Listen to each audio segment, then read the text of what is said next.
প্রিয় ছাত্রছাত্রীরা, কথা সাহিত্যের আলোচনা সূত্রে আজ এই পর্বে আমরা আলোচনা রাখব কথাসাহিত্যিক বিভূতিভূষণ বন্দ্যোপাধ্যায় সম্পর্কে।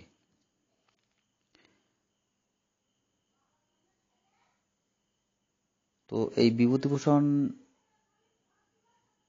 আলোচনা ধরে বলা যায়, কবিগুরু রবীন্দ্রনাথের জীবিতকালে যে বন্দ্যোপাধ্যায় ত্রয়ীর আবির্ভাব, অর্থাৎ তারাশঙ্কর বন্দ্যোপাধ্যায়, বিভূতিভূষণ বন্দ্যোপাধ্যায় এবং মানিক বন্দ্যোপাধ্যায়, এই বন্দ্যোপাধ্যায় ত্রয়ীর আবির্ভাব বাংলা কথা সাহিত্যের অঙ্গনে নতুন যুগের সূচনা করেছিল। তাদের মধ্যে সবচেয়ে বয়োজ্যেষ্ঠ ছিলেন এই বিভূতিভূষণ বন্দ্যোপাধ্যায়। দ্বিতীয় বিশ্বযুদ্ধের আসন্ন প্রভাব অনুমান করে যখন বাংলার সমাজ, বাংলার সাহিত্য, বাংলার পরিবেশ পরিস্থিতির মধ্যে দেখা যায় এক অস্থিরময় অবস্থা, শরৎ কল্লোল গোষ্ঠী মানিক বন্দ্যোপাধ্যায়, তারাশঙ্করের দহন দীপ্তিতে বাংলা কথা সাহিত্যের জগৎ যখন উত্তেজিত, উত্তপ্ত, নৈরাজ্য ও অসহিষ্ণুতার বেড়াজালে বাংলার মাটি যখন বিপন্ন, বিপর্যস্ত, নানা সমাজ সমস্যায় জর্জরিত লেখকরা যখন ক্লান্ত, আশাহত, বিষণ্ণ, বেদনাক্লান্ত, ঠিক সেই সময়কালে ওরূপ কথার মতো পথের পাঁচালীর ন্যায় এক ঝাঁক উপন্যাস এবং তার পাশাপাশি মেঘমল্লারের মতো একগুচ্ছ ছোট গল্প হাতে নিয়ে আবির্ভূত হন, বাংলা সাহিত্যে পদার্পণ করেছিলেন, পা রেখেছিলেন এই বিভূতিভূষণ বন্দ্যোপাধ্যায়। যা পড়ে আমরা পাঠকরা সমস্ত জ্বালা, যন্ত্রণা, অভিযোগ, তিক্ততা এসব ভুলে যায়, একাকার হয়ে যায়।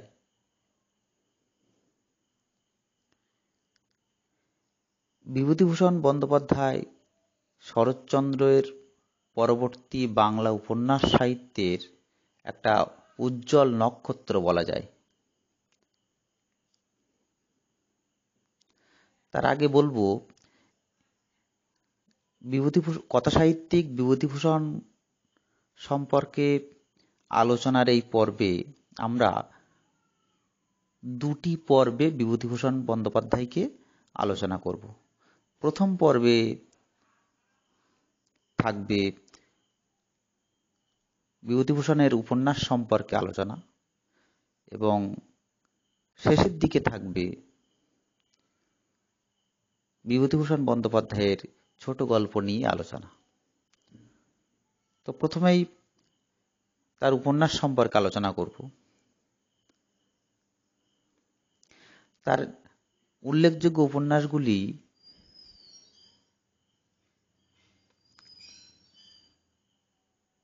কালগত বিস্তার খুবই সামান্য, বৈচিত্র্য ও সংখ্যাধিক্যে বিভূতিভূষণের রচনাসমূহ আমাদেরকে বিস্ময় জাগায়, হতবাক করে দেয়। তিনি 1929 সালে পথের পাঁচালীর মতো একটি বিখ্যাত উপন্যাস আমাদেরকে, পাঠক মহলকে উপহার দিয়েছেন।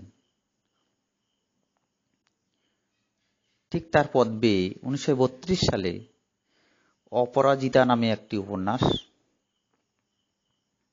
রচনা করেন। 1935 সালে তার দৃষ্টি প্রদীপ উপন্যাসটি প্রকাশিত হয়। এরপরে 1939 সালে একেবারে প্রকৃতি থেকে উঠে আসা একটি উপন্যাস হলো আরণ্যক, বিখ্যাত উপন্যাস। এরপরে 1940 সালে আদর্শ হিন্দু হোটেল, 1941 বিপিনের সংসার, এই 41 আরো একটি উপন্যাস লেখেন দুই বাড়ি নামে। 1942 সালে লেখেন অনুবর্তন নামক উপন্যাসটি। 1944 সালে লেখেন দেবযান উপন্যাসটি। 1945 সালে লেখেন কেদার রাজা উপন্যাস। ঠিক তেমনি ভাবে 1947 অথৈ জল। 1950 সালে একটি বিখ্যাত উপন্যাস লেখেন যেটা নদী কেন্দ্রিক, সেটা হলো ইছামতি।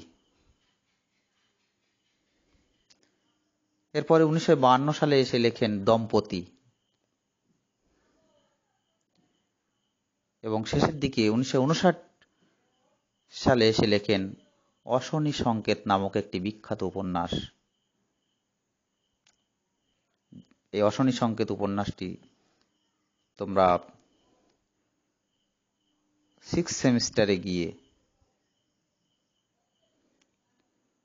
পাঠ্য হিসেবে তোমাদের পড়তে হবে। এই বিভূতিভূষণ বন্দ্যোপাধ্যায়ের এই যে সমস্ত আলোচনা, যে সমস্ত উপন্যাসগুলি নাম আমি করলাম, এগুলি সব প্রত্যেকটি উপন্যাস বিখ্যাত এবং বৈচিত্র্যপূর্ণ উপন্যাস। যেমন পথের পাঁচালী উপন্যাসটি নিশ্চিন্দপুর গ্রামকে আশ্রয় করে অপু দুর্গার শৈশব কৈশোরের রূপকথা এখানে উঠে এসেছে। এই পথের পাঁচালী উপন্যাসের পদ্মে এর পরবর্তী অংশ বলা যায়, যার নাম অপরাজিতা উপন্যাস। সেখানে অপুর কলকাতা সহ বিভিন্ন অঞ্চলে জীবনযাপন, অপর্ণার সঙ্গে বিবাহ, স্ত্রীর মৃত্যু শেষে পুত্র কাজলকে নিয়ে গ্রামে ফিরে আসার ঘটনা উপস্থাপন করেছেন। অর্থাৎ পথের পাঁচালীর যেখানে শেষ, অপরাজিতার সেখানে শুরু বলা যায়। এই দুটি উপন্যাস একে অপরের পরিপূরক। দৃষ্টিপ্রদীপ উপন্যাসে জীবন ও প্রকৃতি বর্ণনার সরসতা লক্ষ্য করা যায়। জীবন ও প্রকৃতি যেন এখানে হাত ধরাধরি করে চলেছে। বিভূতিভূষণের শ্রেষ্ঠ উপন্যাস পথের পাঁচালীর সঙ্গে দৃষ্টিপ্রদীপের যে নায়ক জিতু, তার পার্থক্য লক্ষ্য করা যায়। অর্থাৎ পথের পাঁচালীর নায়ক অপুর সঙ্গে দৃষ্টিপ্রদীপের নায়ক জিতুর বেশ পার্থক্য আমরা লক্ষ্য করি। অপু যেখানে বন্ধনহীন, অর্থাৎ বাধামুক্ত, বন্ধনমুক্ত, জিতুর সেখানে আসক্তি হলো আসক্তিপ্রবণ, অর্থাৎ বন্ধনযুক্ত বলা যায়। যে অন্তরে গৃহী হয়েও উদাসীন, পথিকের মতো দেশে দেশে ভ্রমণ করেছে জিতু। আবার আদর্শ হিন্দু হোটেল আধুনিক যুগের একেবারে জ্বলন্ত সমস্যাজনিত জীবনযাত্রা থেকে বিপরীত বৃত্তের স্বরূপকে তুলে ধরেছেন এই উপন্যাসটিতে, অর্থাৎ আদর্শ হিন্দু হোটেল উপন্যাসটিতে। এই আদর্শ হিন্দু হোটেল উপন্যাসটি রানাঘাটের এক রাঁধুনি বামুন হাজারি ঠাকুরকে নিয়ে লেখা।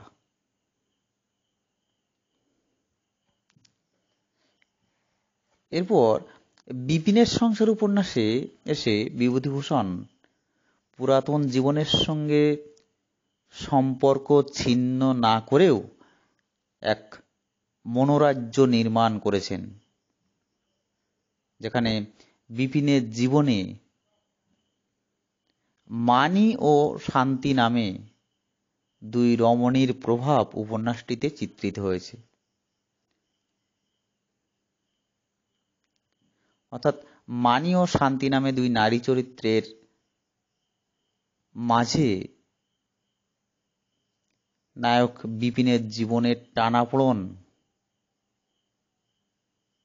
অর্থাৎ পারিবারিক বা সাংসারিক জীবন কেন্দ্রিক উপন্যাস বলা যেতে পারে বিপিনের সংসার। এরপর দুই বাড়ি উপন্যাসটিতে এসে দেখা যায় রামনগর শহরে নিধিরাম মোক্তারের সুশিক্ষিতা তরুণী যার নাম মঞ্জুরি, তার সঙ্গে অন্তরঙ্গতা, ভালোবাসার বিষাদাত্মক কাহিনী। তবে এই সব উপন্যাসের মধ্যে থেকে দেবযান উপন্যাসটিকে লেখকের আগে যেসব আলোচনা করলাম যে উপন্যাসগুলো, সেই সব রচনার মধ্যে একটু ভিন্ন স্বাদের, একটু ভিন্ন মাত্রার, একটু দল ছাড়া বলা যেতে পারে দেবযান উপন্যাসটিকে।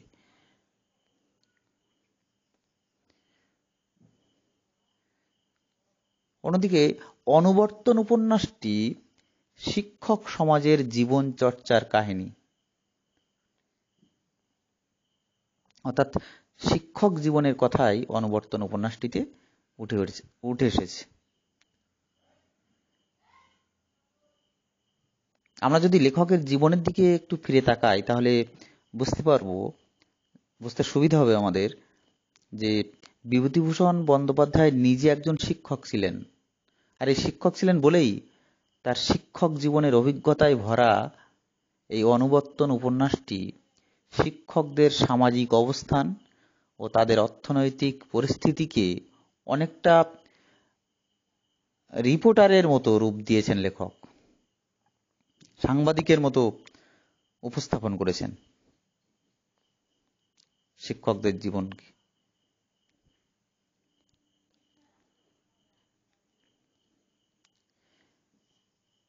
ইছামতি নদীর দুই তীরের মানুষজন এবং তাদের সমাজ জীবনের, সংসার জীবনের কাহিনী, নীলকুঠি ও নীলচাষ সংক্রান্ত নানা ঘটনা অবলম্বনে গড়ে উঠেছে বিভূতিভূষণের বিখ্যাত সেই ইছামতি উপন্যাসটি। ইছামতি নদীকে কেন্দ্র করে মূলত, এবং ইছামতি নদীর দুই তীরে যে মানুষজন এবং নানা শ্রেণীর জীবিকাবাহী মানুষরা বসবাস করে, তাদের সমাজের কাহিনী, তাদের জীবনের কাহিনী এখানে অর্থাৎ ইছামতি উপন্যাসে উঠে এসেছে। এর পাশাপাশি উঠে এসেছে নীলকুঠি ও নীলচাষ সংক্রান্ত নানা ঘটনা। অন্যদিকে আরণ্যক উপন্যাসটি বাংলা সাহিত্যের যে কয়েকটি শ্রেষ্ঠ উপন্যাস আছে তাদের মধ্যে অন্যতম হলো আরণ্যক উপন্যাস। এই আরণ্যক উপন্যাসটিতে কাব্যময় ভাষায় একটি অরণ্যের বিবরণকে লেখক যেভাবে কবিত্বের আকারে ফুটিয়ে তুলেছেন, উপস্থাপন করেছেন, তা সত্যি তুলনারহিত। এই উপন্যাসটিতে অর্থাৎ আরণ্যক উপন্যাসে যেন মানুষ নয়, অরণ্যই এই উপন্যাসের পটভূমি রচনা করেছে। আর এই উপন্যাসে, আরণ্যক উপন্যাসের চরিত্রগুলি অরণ্যের সঙ্গে, জঙ্গলের সঙ্গে মিলেমিশে যেন একাকার হয়ে গেছে। বলা যায় প্রকৃতি যেন এখানে ভিন্ন স্বাদের বৈচিত্র্যমণ্ডিত একটা চরিত্র হয়ে উঠেছে।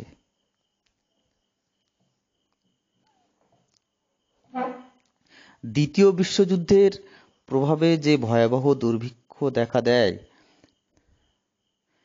তারই ঐতিহাসিক একটা চিত্র নিয়ে, কাহিনী নিয়ে বিভূতিভূষণ বন্দ্যোপাধ্যায় লিখেছিলেন অশনি সংকেত নামক উপন্যাসটি।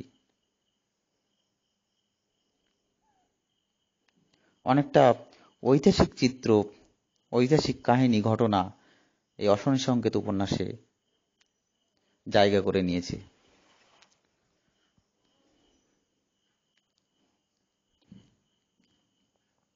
এমনই সব অসংখ্য জনপ্রিয় উপন্যাস পাঠক মহলকে বিভূতিভূষণ বন্দ্যোপাধ্যায় উপহার দিয়েছেন।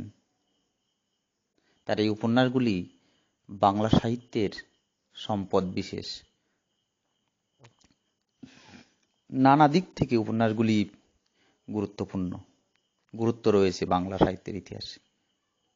প্রথমত প্রকৃতি বর্ণনা, শৈশব চিত্র, বাস্তবতার স্তর বেয়ে আধ্যাত্মিকতার শৃঙ্গারোহণ, এই ত্রিবিধ প্রবাহের অনবদ্যভাবে পরিণতি বিভূতিভূষণের উপন্যাস সমূহকে বরণীয়, স্মরণীয় করে তুলেছে।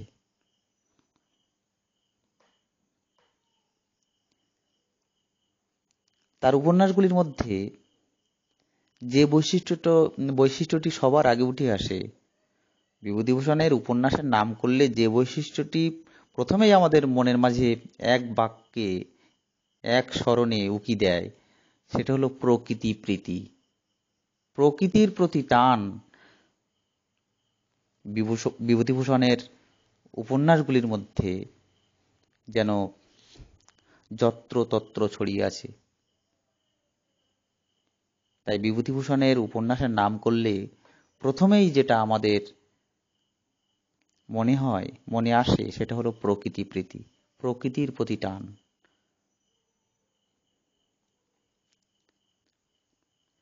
বিভূতিভূষণের এই প্রকৃতির কবিত্বপূর্ণ বর্ণনার চরম বিকাশ লক্ষ্য করা যায় তার বিভিন্ন উপন্যাসগুলিতে, বিশেষ করে আরণ্যক উপন্যাসে। আরও একটা বৈশিষ্ট্য বলা যায়, প্রকৃতির সঙ্গে মানব জীবনের, মানব রসের এমন অন্তরঙ্গ সম্পর্কের কাহিনী গোটা বাংলা উপন্যাস সাহিত্যে তো নেই, এমনকি ইউরোপীয় উপন্যাসেও এইরকম দৃষ্টান্ত, অর্থাৎ প্রকৃতির সঙ্গে মানব মনের, মানব রসের অন্তরঙ্গ গভীর সম্পর্কের দৃষ্টান্ত খুব একটা চোখে পড়ে না। সেদিক থেকে বাংলা উপন্যাস সাহিত্যে বিভূতিভূষণের কৃতিত্বকে, প্রতিভাকে অস্বীকার করলে তার প্রতি অবিচার করা হবে। এরপরে আমরা আসব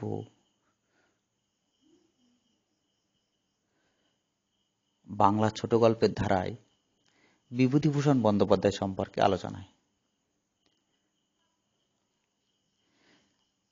এই ছোট গল্পের ধারায় বিভূতিভূষণের কৃতিত্ব একেবারে সর্বজন বিদিত, সর্বজনের, সর্বকালের পাঠকের, সাহিত্যিকের মনে জায়গা করে নিয়েছিল ছোট গল্পকার হিসেবে বিভূতিভূষণ বন্দ্যোপাধ্যায়। তার ছোট গল্পে রয়েছে সাধারণ গ্রাম্য মানব জীবনের প্রাত্যহিক ছোট ছোট ব্যথা বেদনার ভালোবাসার ছবি। তার এই গল্পের সংখ্যা প্রায় 224-25টি বলা যেতে পারে। আর এই গল্পগুলি যে গ্রন্থের বন্ধনে বাঁধা পড়েছে তার সংখ্যা কম বেশি 19টি।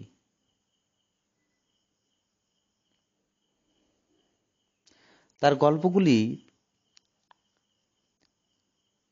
কয়েকটি শ্রেণীতে বিভক্ত বলা যেতে পারে। যেমন তার কয়েকটি উপন্যাস আছে পারিবারিক চরিত্র নির্ভর, পারিবারিক কেন্দ্রিক ছোট গল্প। এই পারিবারিক চরিত্র কেন্দ্রিক ছোট গল্পগুলি হল উপেক্ষিতা, উমা রানী, মৌরি ফুল, ডাইনি ইত্যাদি। এই পারিবারিক চরিত্র নির্ভর ছোট গল্পগুলিতে নারী চরিত্রের প্রাধান্য পেয়েছে বলা যেতে পারে। এই নারী চরিত্রের প্রাধান্য এই পর্বের গল্পগুলির অন্যতম বৈশিষ্ট্য। এই গল্পগুলির মধ্যে সহানুভূতি, স্নিগ্ধ বিশুদ্ধ করুণ রস এবং যৌন প্রেমের একান্ত বর্জন লক্ষ্য করা যায়। এই গল্পগুলির পরিকল্পনার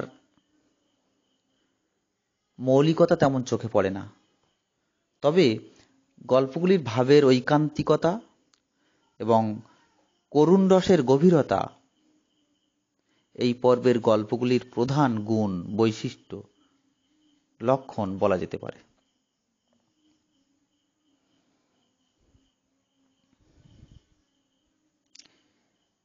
বিভূতিভূষণ বন্দ্যোপাধ্যায় কতগুলি কাহিনী নির্ভর ছোট গল্প লিখেছিলেন। তার এই কাহিনী নির্ভর ছোট গল্পগুলির মধ্যে পড়ে পুঁই মাচা, একটি বিখ্যাত ছোট গল্প, তিরলের বালা,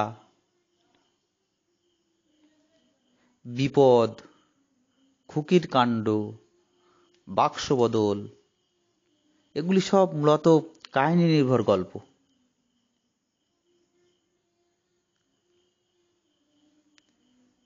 এর মধ্যে পুঁই মাচা গল্পটি সরল, স্বল্প বুদ্ধি সম্পন্ন, ভোজন প্রিয় একটি মেয়ে খেন্তির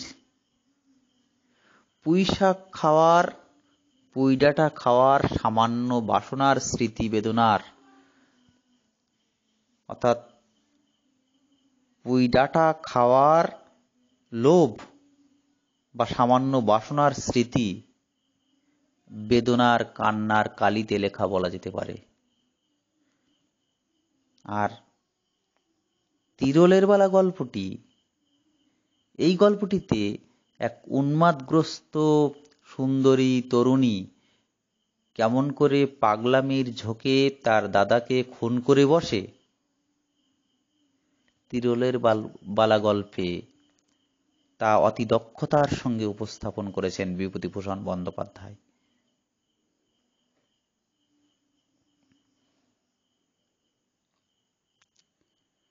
বিভূতিভূষণ বন্দ্যোপাধ্যায় বেশ কতকগুলি অতি প্রাকৃত রসের গল্প রচনা করেছিলেন। তার এই অতি প্রাকৃত রসের গল্পগুলির মধ্যে পড়ে খুঁটি দেবতা, হাসি, অভিশপ্ত, বউচণ্ডীর মাঠ, ভৌতিক পালঙ্ক, কবিরাজের বিপদ, এইরকম ছোট গল্পগুলি অতি প্রাকৃত গল্প বলা যেতে পারে। এই গল্পগুলিতে যে বৈশিষ্ট্যগুলি ধরা পড়ে সে সম্পর্কে বলা যায় যে এই অতি প্রাকৃত গল্পগুলির রচনায় যেন আমরা বিভূতিভূষণের নৈপুণ্যতা অন্যান্য শ্রেণীর গল্পের অপেক্ষা একটু বেশি লক্ষ্য করি। অর্থাৎ অতি প্রাকৃত গল্প রচনায় বিভূতিভূষণ যেন বেশি দক্ষতা দেখিয়েছেন। আসলে অতি প্রাকৃত ঘটনার প্রতি লেখকের অকৃত্রিম বিশ্বাসের প্রতিফলন এই পর্বের গল্পগুলিতে আমরা লক্ষ্য করি। তবে ভৌতিক অনুভূতি এই অতি প্রাকৃত গল্পগুলিকে ভিন্ন মাত্রা দান করেছে, একথা বলতেই হবে।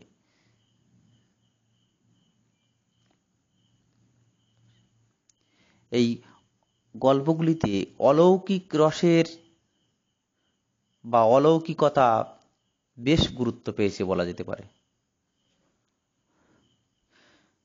বিভূতিভূষণ বন্দ্যোপাধ্যায় বেশ কতকগুলি রোমান্টিক গল্প রচনা করেছিলেন। তার এই রোমান্টিক গল্পগুলির মধ্যে পড়ে মেঘমল্লার, নাস্তিক, স্বপ্ন বাসুদেব, রাজপুত, শেষ লেখা, এমনি করে অনেকগুলি রোমান্টিক গল্প লিখেছিলেন। তার এই রোমান্টিক গল্পগুলির বৈশিষ্ট্য হিসেবে বলা যেতে পারে, এই গল্পগুলিতে ঘটনার মাধ্যমে কিভাবে রোমান্টিক রস গড়ে তোলা যায়, এই গল্পগুলিতে বিভূতিভূষণ তার অসামান্য পরিচয় রেখেছেন। গল্পগুলির রোমান্স রস চিরন্তন রূপ লাভ করেছে। তবে কিছু গল্পের মধ্যে এই রোমাঞ্চের সঙ্গে যুক্ত হয়েছে মানবিকতা, অর্থাৎ মানবরস, যেখানে গল্পগুলি আরও রমণীয়, মোহনীয় হয়ে উঠেছে, জনপ্রিয় হয়ে উঠেছে।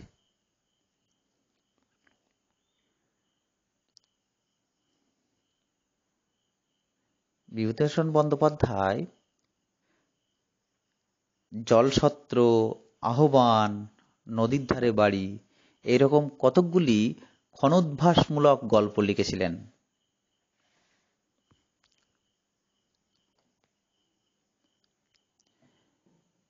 তার এই নতুন ধর্মের নতুন শ্রেণীর গল্পগুলির মধ্যে ধরা পড়েছে সামান্য ও তুচ্ছের মধ্যে অসামান্য এবং মহৎ স্বরূপের সন্ধান মূলত এই ক্ষণোদ্ভাসমূলক গল্পগুলির মূল বক্তব্য বলা যেতে পারে।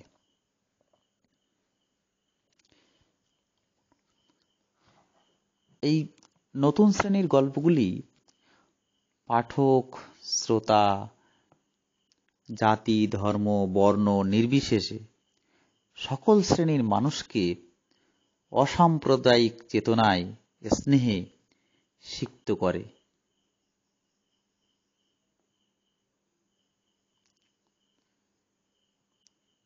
বিভূতিভূষণ বন্দ্যোপাধ্যায় ভিড়, হাট, দিবাবসান, মুশকিল, আমোদ, এমনি কতকগুলি জীবনধারা ভিত্তিক গল্প লিখেছিলেন, যেখানে জীবনের ধারা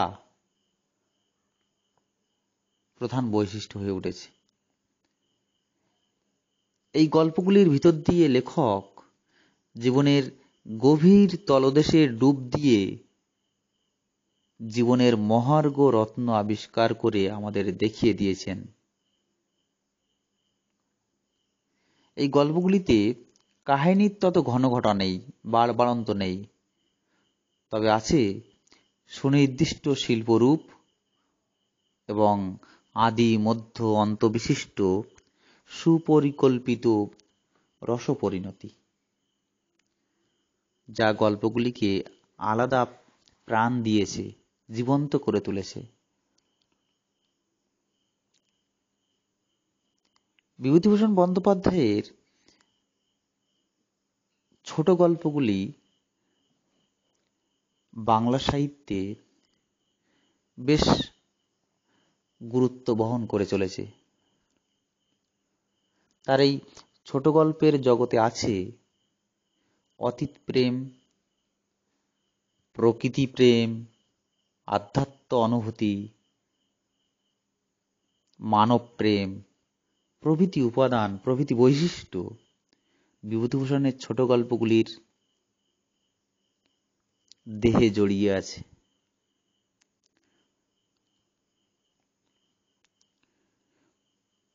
উপন্যাসের ক্ষেত্রে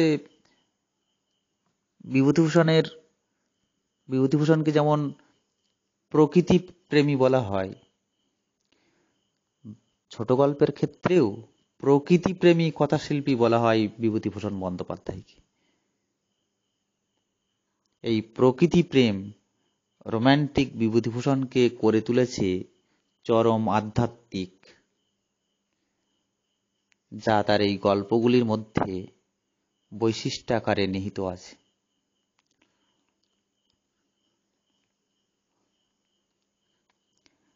তিনি তার এই ছোট গল্পগুলিতে যেন সমকালকে চিরকালের মধ্যে ধরে রেখেছেন।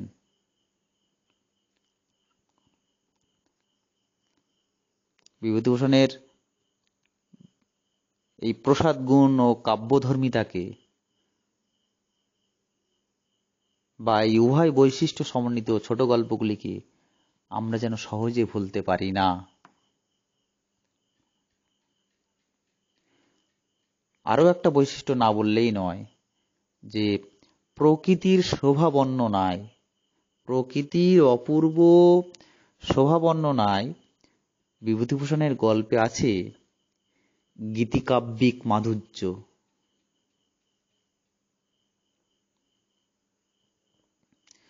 যাই হোক, এই সমস্ত কারণে বিভূতিভূষণ বন্দ্যোপাধ্যায়ের ছোট গল্প এবং তার পাশাপাশি উপন্যাস বাংলা পাঠক মহলকে আবিষ্ট করে, গভীরভাবে আবিষ্ট করে, কাছে টানেও।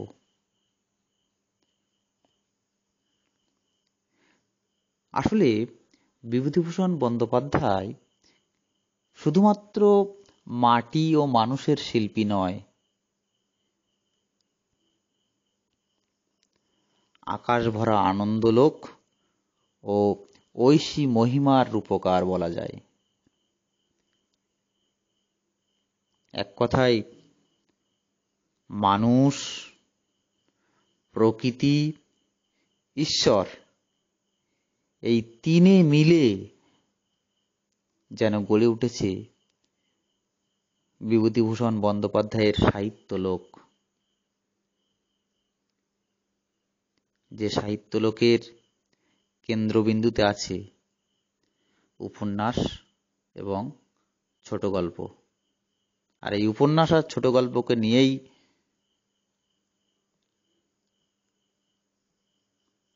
গড়ে উঠেছে কথাসাহিত্যিক হিসাবে বিভূতিভূষণ বন্দ্যোপাধ্যায়ের প্রতিভা। যাই হোক, এ পর্বের আলোচনা এ পর্যন্তই।